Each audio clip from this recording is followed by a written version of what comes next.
Noise দেওয়া আছে? আচ্ছা। হুম। আমরা একসময় দেখেছি বিভিন্ন ধরনের ফল, যেমন আঙুর, আপেল সবকিছু কিন্তু বিদেশে চাষ হতো। কিন্তু এখন শুধুমাত্র বিদেশে নয়, বাংলাদেশেও নয়। এখন গ্রামগঞ্জেও চাষ হচ্ছে এই ধরনের ফল। আজকে আমরা যেখানে এসেছি এমন এক জায়গায়, সেখানে আঙুর চাষ হচ্ছে এবং বিভিন্ন প্রজা বিভিন্ন প্রজাতির দেশি বিদেশি আঙুর। এই বাগানটা আমরা আজকে ঘুরে ঘুরে দেখব এবং এই বাগানটি কে তৈরি করলো, কার উদ্যোগে এই দেশি কার উদ্যোগে এই বিদেশি ফল বাংলাদেশে চাষ হচ্ছে সেটা সম্পর্কে জানার চেষ্টা করব। চলুন।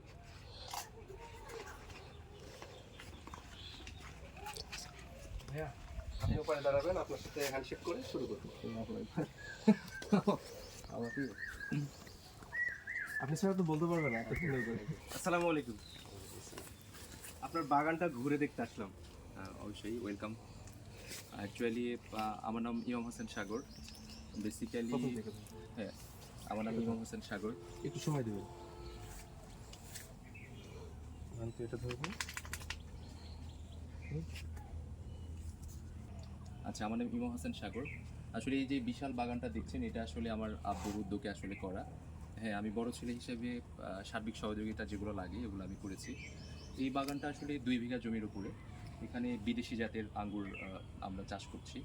এর মধ্যে বাইকোনল, দাসুনিয়া, গ্রিন লং, ব্ল্যাক ম্যাজিক, এছাড়াও আরও বেশ কিছু জাত আছে। ভাইয়া একটু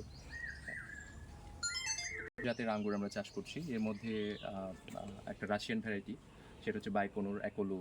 অ্যাকোলোটা হচ্ছে